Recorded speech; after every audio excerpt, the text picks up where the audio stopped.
prática os momentos históricos das igrejas cristãs. Nós vamos falar sobre essa terceira forma, a forma profética. Cada uma dessas cartas envolve mensagens proféticas que se adaptam a um período especial da história da igreja. Essas cartas são proféticas quanto a 7 estágios da história da igreja. Éfeso, primeira igreja, aponta a igreja apostólica do século I. Esmirna, segunda igreja, aponta a igreja perseguida do século II e III. Pérgamo, terceira igreja, aponta a igreja dominada pelo império com a conversão de Constantino, do século IV ao século VI.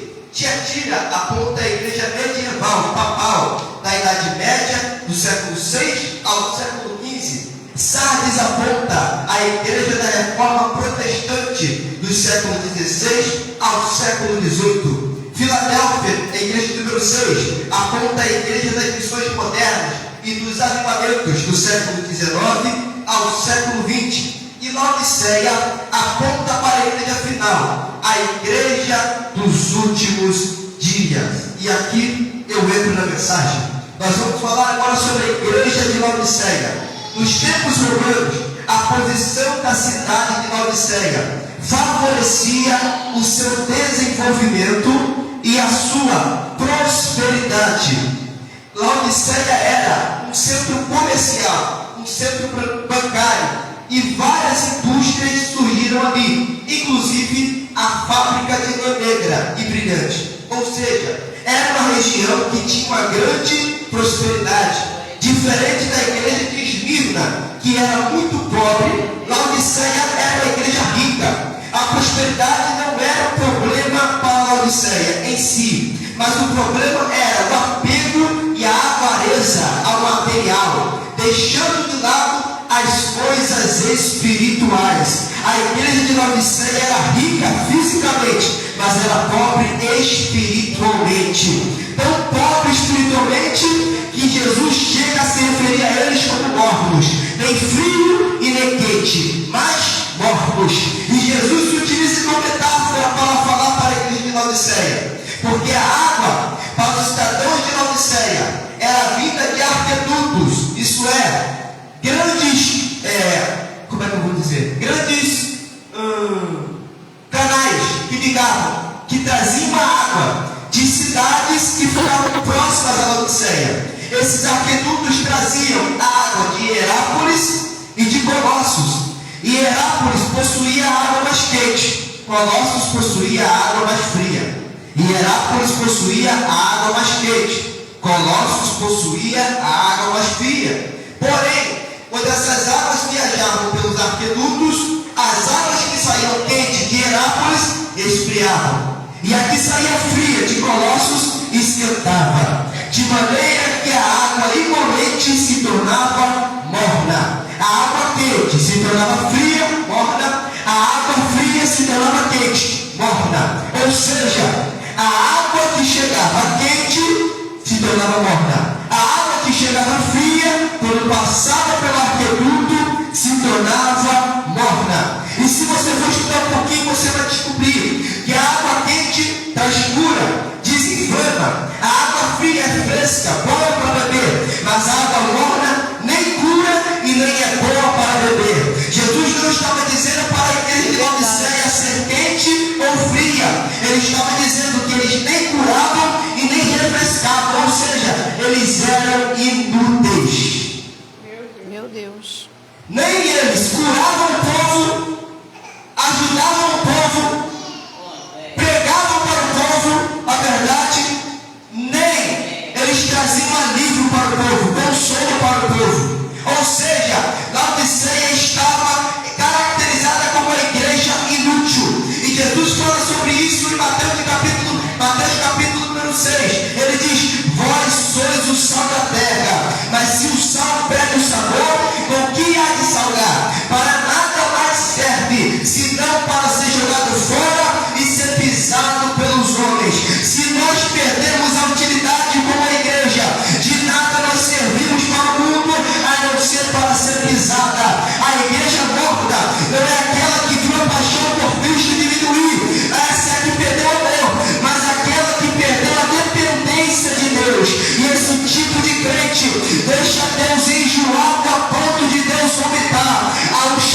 Glória a Deus. Deus. Aqui há outra comparação entre Laodiceia e Esmirna. Porque Esmirna era a igreja pobre. Laodiceia era a igreja rica. Laodiceia era a igreja rica. Repita comigo. Laodiceia era a igreja Rica. Esmirna era a igreja pobre. A respeito disso, Jesus disse a Esmirna, a cidade pobre, a igreja pobre: conheço tua pobreza. Todavia, és rico.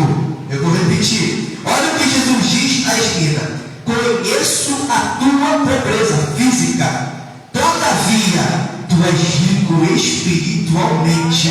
Aleluia. Porque Esmirna, apesar de não ter dinheiro e ser perseguida, guardava a palavra e se entregava em Deus. Diferente de Laodiceia, que dizia: sou rico e estou abastado, não preciso de nada eu tenho falta. Sabe o que Jesus respondeu para Laodiceia? Nem sabe que és infeliz, miserável, pobre, cego e nu. Nem sabes que és infeliz, miserável, pobre, cego e nu. A prosperidade era aquilo que Laodiceia fez eles acharem que eram autossuficientes, de tal forma que quando a cidade foi danificada por um terremoto, eles disseram para os romanos: nós não precisamos da ajuda de vocês para nos reconstruir. É como se eles dissessem: nós não precisamos de vocês, nós mesmos vamos nos levantar. Da mesma forma, espiritualmente, Laodiceia se comportava. Ele não se comportava como Esmirna, reconhecendo a superioridade e a soberania de Deus e buscando Ele. Não, eles se comportavam como autossuficientes. Eu não preciso de Deus, eu tenho meu dinheiro. Eu não preciso de Deus, eu tenho minha veste. Eu não preciso de Deus, eu tenho meu ouro. Eu não preciso de Deus. Aqui nós temos fábrica de lã, nós temos os centros bancários, aqui nós temos tudo. Não precisamos de Deus. Mas Deus está dizendo: tu és pobre, cego, miserável e nu. Eita Deus. Aleluia. Você depende de Deus. Nós dependemos de Deus. Glória a A Deus. primeira verdade sobre a igreja de Laodiceia é que era uma igreja autossuficiente. A igreja de Laodiceia estava mergulhada na mentalidade mundana de riqueza, em que a riqueza material é a maior de todas, em que a riqueza material é a prioridade. Essa mentalidade é uma mentalidade bíblica. Essa mentalidade é uma mentalidade mundana, onde os homens colocam os bens materiais acima de tudo, até acima do próprio Deus. Mas o mandamento que Deus deixou e nós devemos observar é amar Deus sobre todas as coisas. Aleluia. Deus está aqui. Glória a Deus. A riqueza material está aqui. Deus está aqui. E a riqueza material está aqui. Deus está aqui. E a riqueza Aleluia. está aqui. É por isso que Laodiceia, que colocava a riqueza aqui, era pobre. E Esmirna, que colocava a riqueza aqui, era rica. Porque para Deus, de nada importa o teu carro, o teu dinheiro, se a tua igreja... Aleluia. Glória a Deus. Se você está valorizando Aleluia. o Espírito Santo, Glória a Deus. a presença dele, Aleluia. está valorizando mais o bem material. Glória a Deus. Aleluia. É isso que importa para Deus. E Jesus ensinou esse princípio. Quando ele veio ao mundo, ele disse: a maior riqueza não é ouro nem prata, mas a maior riqueza é a salvação. Ele disse: não ajunteis tesouro na terra, onde tem o ladrão, a traça, a ferrugem, mas ajunteis tesouro no céu, no céu, no céu. Glória a Deus. Aleluia. Onde não tem ferrugem. Ei, deixa eu dirigir uma palavra para você. Você pode não ter riqueza aqui na terra, o teu carro pode não ser um ano, a tua casa pode não ser uma mansão, os teus filhos podem não estar cursando a melhor faculdade do Brasil, mas eu vim dizer: o que importa é que você tenha presença. Ninguém tem a presença. Glória a Deus. Tem a bem material. Aleluia. É rico. Glória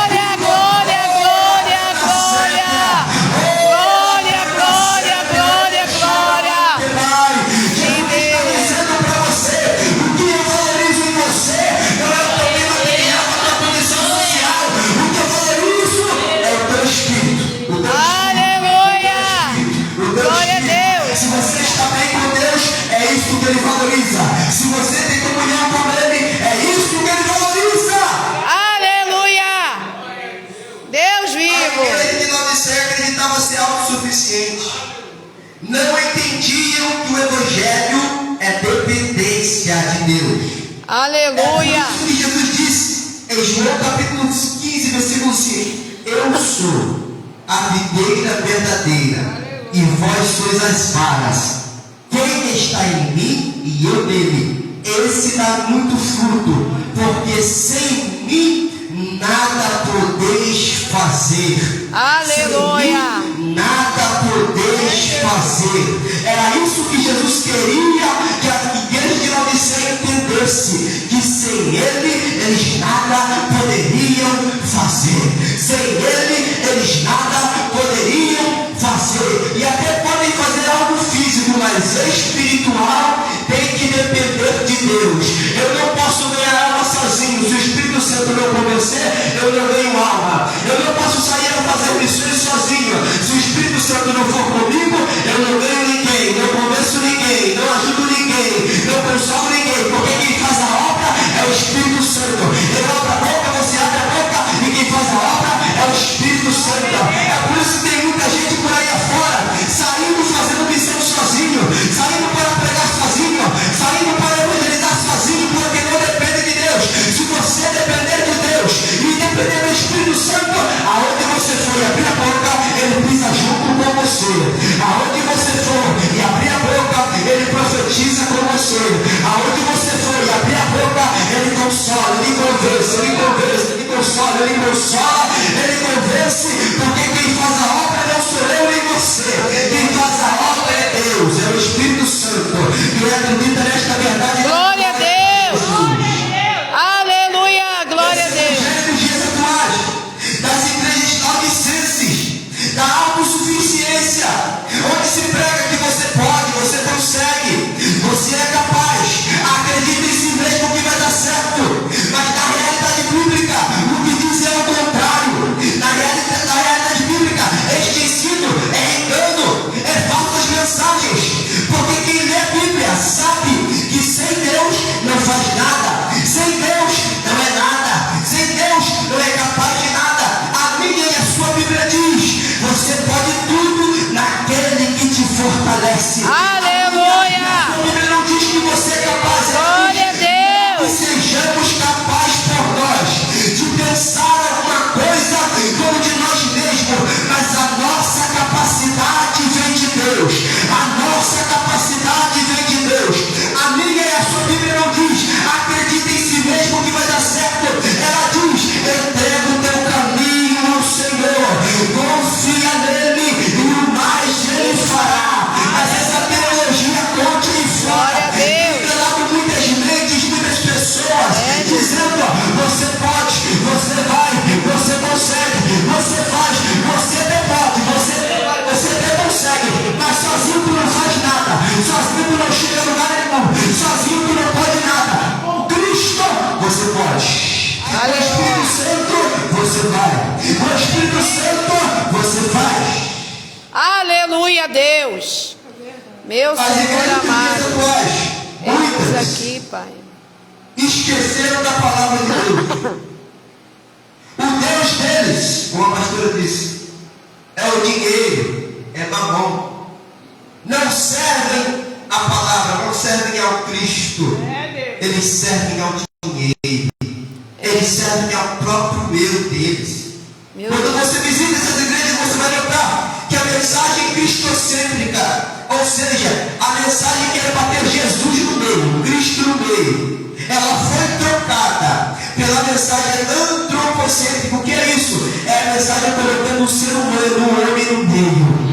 Em vez de pregar Cristo, falar sobre Cristo, eles exalam o humano, eles falam sobre o homem. É uma hora falando de experiências do homem, em vez de falar de Jesus, da Bíblia, da palavra. É uma hora falando do que o homem fez, do que o homem faz, do que ele fez, do que ele faz, do que você pode fazer. Não, irmão, temos que falar de Cristo, temos que pregar sobre Cristo. A mensagem que salva é a mensagem de Cristo, a mensagem que consola é a mensagem de Cristo, a mensagem que ensina é a mensagem de Cristo, a mensagem que exalta é a mensagem de Cristo. Aleluia. A mensagem dele. Glória a É a mensagem Deus. dele. Aleluia, meu Senhor da glória. Do que Jesus. Pregação, prosperidade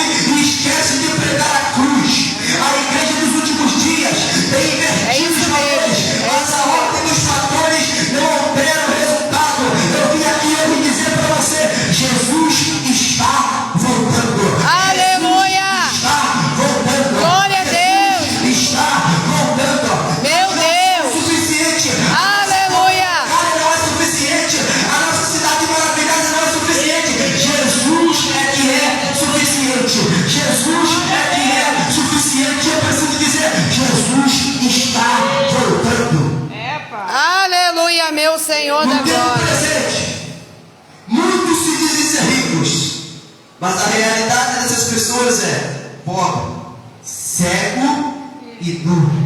Meu Deus. Eles dizem, eu não preciso de Deus, eu tenho tudo. Mas a realidade é pobre, cego e nu. Eles dizem, eu consigo organizar um congresso para milhares de pessoas. Mas a realidade é pobre, cego e nu. Pensam que Deus os aprova pelo saldo da conta ou pela quantidade de membros, mas são pobres, cegos e nus. Meu Deus. Pensam que Deus aprova pelas suas riquezas, tesouros e roupas de marca, mas Deus está falando, você é pobre, cego e nu. Desperta. Deus não quer saber da tua conta bancária e nem das tuas riquezas. Jesus quer saber como é que está a tua alma, como é que está a tua alma. Aleluia. Glória a Deus. Glória a Deus. Aleluia. Se está sem comunhão, vem aqui profetizar. A comunhão volta hoje. Aleluia. Volta hoje. Glória a A Deus. comunhão volta hoje. Aleluia. Volta amanhã, não. A comunhão volta hoje. Glória. Glória. Glória. Aleluia. Deus maravilhoso. Aleluia. A segunda característica. Muito obrigada, Deus. A igreja de Laodiceia era uma igreja cega. Laodiceia contava com uma famosa escola de medicina, sendo produtora de muitos medicamentos, porque as pessoas orientais daquela parte do mundo, elas são mais suscetíveis a ter problema na visão. Então perceba que nada que Jesus escreveu nessa mensagem foi colocado por acaso. A incidência no local de doenças oculares era grande. Ou seja, muito embora tivessem muitos problemas oculares naquela região, eles tinham escola de medicina. Eles tinham tratamentos oculares que conseguiam controlar a cegueira. Mas eles não entendiam que Jesus não estava falando da cegueira física. Porque a pior cegueira não é a cegueira física. A pior cegueira. É verdade, Jesus. A pior cegueira é a cegueira espiritual. Glória a O Deus. sintoma da igreja dos últimos dias é a cegueira espiritual. E diferente da cegueira física, muitas vezes a espiritual não é percebida por quem a tem. Assim como a igreja de Laodiceia, muitos acreditam ser prósperos material e espiritualmente, mas na verdade enganam a si mesmo, porque não percebem que estão cegos. O cego não enxerga o caminho. Por quê? Está escrito, Paulo disse, o Deus deste século cegou o entendimento dos incrédulos, para que não percebam. Ou seja, neste presente século que estamos vivendo, o diabo tem cegado o entendimento das pessoas e iludido elas, porque não está tirando mais ninguém da igreja, ele está mantendo cego na igreja. É, Ele Jesus. está mantendo com uma venda na igreja. É, E Jesus. as pessoas estão achando que com essa venda estão indo para o céu, mas na verdade estão indo para o abismo, porque o diabo colocou uma venda. E quem está vendado não enxerga o caminho. Olha o que Jesus disse em João 14,6: eu sou o caminho. Aleluia. O cego não enxerga o caminho.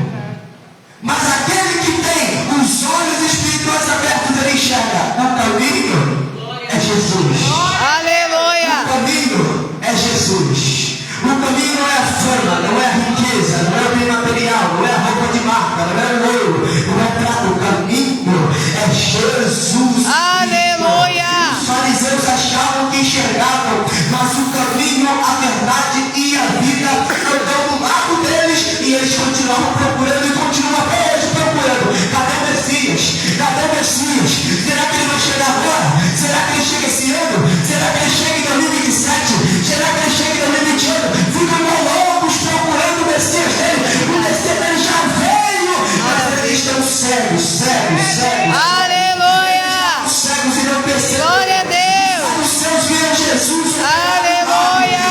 Desacreditavam de Jesus e até hoje continuam procurando. Nós estamos procurando assim, ó. Cadê o Messias? Cadê o Messias? Cadê o Messias? Cadê o Messias? É, Jesus. Eu tenho olho olhando para lá e vai chegar. O Messias não vai vir. O Messias já veio. Glória a Deus. Aleluia. Aleluia. Glória, glória, glória. Aleluia, meu Senhor. Glória a Deus. Aleluia. O teu Salvador veio para a terra, cumpriu o propósito. Ele é o nosso Messias, o nosso Redentor, o nosso ajudador, o nosso Consolador, o nosso Conselheiro. Aleluia. Estende a mão e nos levanta. Se você estava cego espiritualmente, eu vim como profeta dizer: Jesus tirou, Jesus tirou a venda dos teus olhos. Aleluia. Enxerga, Glória a Deus. enxerga, enxerga, enxerga em nome de Jesus. Aleluia. Glória a Deus. Aleluia. Mas as pessoas veem profecias bíblicas se cumprir. Jesus fala através de mensagens. Jesus fala através dos pastores. Jesus fala através dos presbíteros. Jesus fala através dos missionários. Jesus fala através daqueles que evangelizam. Mas as pessoas continuam cegas. Elas conseguem enxergar os tempos lindos, grandes, as riquezas, os seus imóveis de luxo, mas não enxergam a vida vazia que levam sem a presença real de Deus. Se cumpre aquilo que Paulo disse e que eu já disse aqui nesta manhã: o Deus desse século cedeu o entendimento dos incrédulos, para que não vejam a luz do Evangelho, para que não entendam, que não percebam a luz do Evangelho da glória de Cristo. Mas como profeta de Deus, eu profetizo nesta manhã que os olhos de muitos aqui na igreja e na tua casa, na tua rua, no teu bairro, na tua cidade, na nossa cidade, vão se abrir. Glória a Deus. Voltando. Aleluia, meu Senhor. Glória a Deus. Primeira característica: igreja autossuficiente. Segunda característica: uma igreja cega. Terceira característica: uma igreja nua. Laodiceia era famosa por uma indústria de roupas. Mas embora os irmãos de Laodicenses andassem bem vestidos e fossem grandes produtores de roupa, Jesus diz para eles: vocês estão nus. Como entender esse texto? Vocês estão nus. Como entender? Se eles tinham uma fábrica de roupa, É, se as pessoas vinham de outras cidades para comprar tecido com eles, para comprar roupa com eles, Meu Deus. é simples. Jesus não está falando de estar vestido fisicamente. Jesus está falando de estar vestido espiritualmente. Aleluia. Por que estão nus espiritualmente? Porque estão com a sua carnalidade, com o seu pecado exposto. Precisamos voltar a estar vestidos diante de Deus, com vestes de santidade. Porque diz 1 Tessalonicenses capítulo 4, versículo 7: porque Deus não nos chamou para a impureza, mas para a santidade. Porque Deus não nos chamou para a impureza, mas para a santidade. E um texto que ilustra bastante isso, uma passagem, é lá no Jardim do Éden. Antes da queda, Adão e Eva não sentiam vergonha e nem medo de estar diante de Deus, nem de se Deus, e nem de conversar com Deus. Mas após eles comerem o fruto, mas após a queda, quando vai dar roupa para a Laodiceia. Se era uma igreja que ficava em um lugar que produzia roupa, um lugar que tinha fábrica de lã negra. Essa fábrica de lã negra era uma das mais requisitadas na antiguidade. Era uma das mais procuradas na antiguidade. E acerca disso, olha o que Jesus disse: vou te dar roupas brancas. Por quê? Porque diante de Deus não se apresenta com roupas negras, se apresenta com roupas brancas. Eu vou explicar para você entender. Diante de Deus não se apresenta com veste suja de pecado, se apresenta com veste branca de pureza, de santidade. Diante de Deus não se apresenta de qualquer jeito, se apresenta em santidade, se apresenta no caminho Muito obrigada, Pai. Eu vou traduzir para você entender. No Antigo Testamento, quando você era levado à presença do rei, tinha que mudar a veste, tinha que trocar a veste. Era a melhor veste, era a veste real. Diante da presença de Deus, não podemos entrar de qualquer forma. É com veste real, é com veste branca. Jesus vai te dar essa manhã veste de santidade. Levanta a mão para receber, levanta. Jesus está te dando veste de santidade para se apresentar diante dele. Aleluia! Muito obrigada, Deus. Eu profetizo que ele te vestirá com os vestes da santidade. Eu profetizo que ele vai arrancar os pecados, e aquele que estava nu ou vestido com roupas pretas vai estar agora vestido com as roupas da santidade. Glória a Deus. Aleluia, meu mestre. Já estou chegando no final. Laodiceia representa as igrejas do Apocalipse. Muitas igrejas hoje estão se auto-enganando com dinheiro, e Deus diz: são pobres. Se julgam felizes, e Deus diz: são miseráveis. Acham ter boa visão de Deus e da sua vida espiritual, e Deus diz: é cego. Acharam ter a melhor roupa, e Deus diz: é nulo. É por isso que na carta está explícito: tu dizes, mas também está escrito: eu conheço as tuas obras. Oh, Jesus. A igreja de hoje em dia, Aleluia. mas Deus diz: você é pobre. A igreja de hoje diz: eu sou autossuficiente, mas Jesus diz: você é miserável. A igreja diz: mas Deus diz: eu conheço vocês. Não adianta você dizer para Deus uma coisa que diz para os homens, porque Deus conhece você. Deus conhece o teu interior. Ele conhece as tuas obras. Aleluia, meu mestre. O homem não se engana. Deus poderoso Jesus. O teu pai não se engana. A tua mãe não se engana. O teu avô, a tua avó não se engana. Mas Deus, ele diz: eu conheço as tuas obras. É, Jesus. Eu conheço Muito obrigada, Pai. as tuas obras.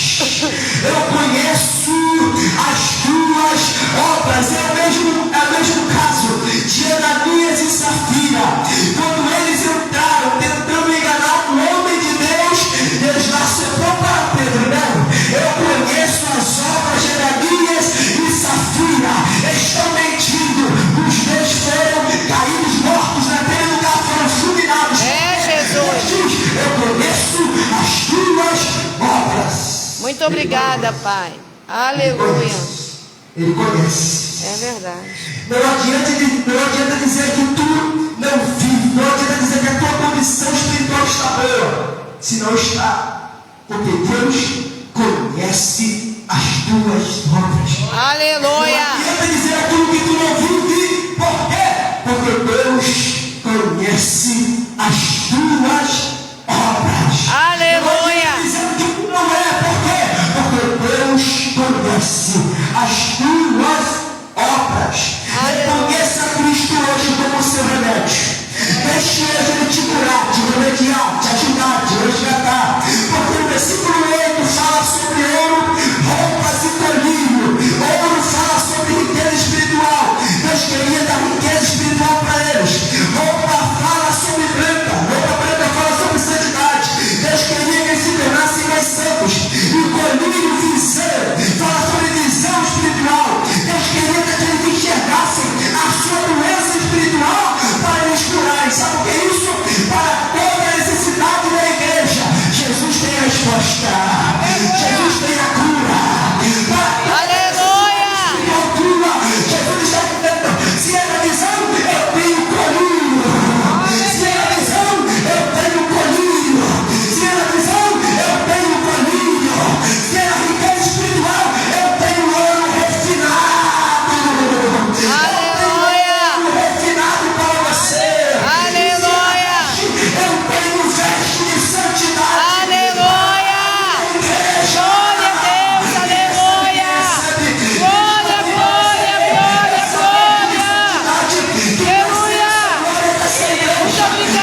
Nagachuya.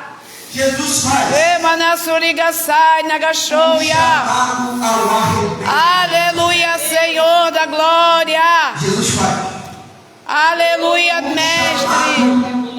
ao arrependimento. Muito obrigada, Por Pai. que Jesus faz um chamado à igreja de Laodiceia, especificamente falando sobre ela, ao arrependimento? Porque Jesus obedece princípios bíblicos. Jesus é a própria palavra, e a palavra não anda contra a palavra. Jesus não abençoa para corrigir. Jesus corrige para abençoar. Jesus não abençoa para corrigir. Jesus corrige para abençoar. Jesus corrige a igreja de Laodiceia, para a igreja de Laodiceia voltar para o prumo, se ajeitar. E Deus, depois que a igreja de Laodiceia se apruma, volta para o caminho. Aí ele diz: agora tu estás pronto para a minha bênção. Porque Deus não abençoa para corrigir, Deus corrige para abençoar. E Deus é um juiz que ama dar liberdade para quem merecia cadeia. Eu vou repetir isso. Deus é um juiz que ama dar liberdade para quem merecia a cadeia. Eu posso falar a verdade? Era para eu e você estar cativo do pecado até hoje, porque nós não merecíamos Jesus, nós não merecíamos Ele na cruz, nós não merecíamos o sacrifício dele na cruz do Calvário. Mas Deus é um juiz que ama dar liberdade para quem merecia a cadeia. A gente merecia era cadeia, era condenação, mas o juiz ouviu o advogado Espírito Santo que interroga as nossas causas. Aleluia. Entregou em nosso lugar. Foi Jesus, foi Jesus, foi Jesus, foi Jesus. Aleluia. Você pode glorificar a Deus. Aleluia. Foi Jesus, foi Jesus, foi Jesus. Aleluia. Por você e por mim, era para a gente estar lá em cima, pendurado na cruz do Calvário. É, Jesus. Chibotado do lado, sendo espigado no outro, sofrendo afronta e humilhação. Mas ele foi em nosso lugar. Ele foi. Aleluia. Libertou a nossa vida, a nossa família. Glória a Esse Deus. último tempo da igreja na terra, muitos têm tentado tirar a urgência da volta de Jesus Cristo. Eu preciso falar isso. Meu Deus. Mas algo interessante de se abordar em Apocalipse é que para a primeira igreja, a igreja de Éfeso, ele diz: virei a ti, futuro. Meu Deus. Para Pérgamo, ele diz: virei a ti, futuro. Para Tiatira, ele diz: retendes o que tens, até que eu venha.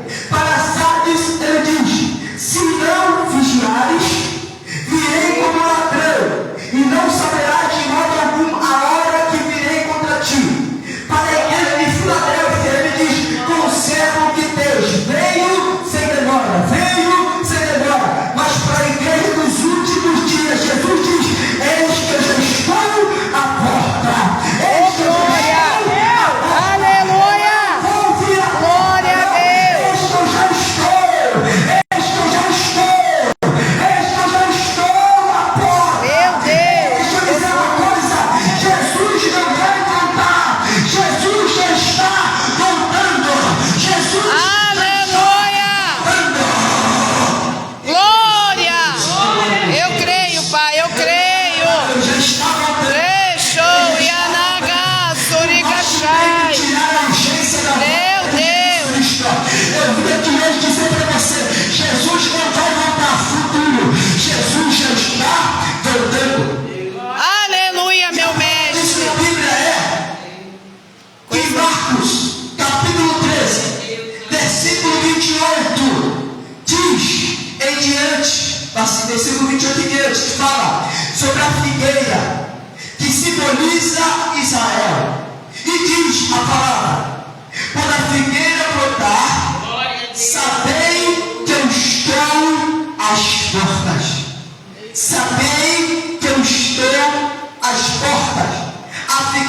estava simbolizando a nação de Israel. E estava dizendo que quando Israel voltasse a ser nação, Jesus estaria próximo. Jesus estaria às portas. Versículo 28. Assim também vós, quando virdes acontecer estas coisas,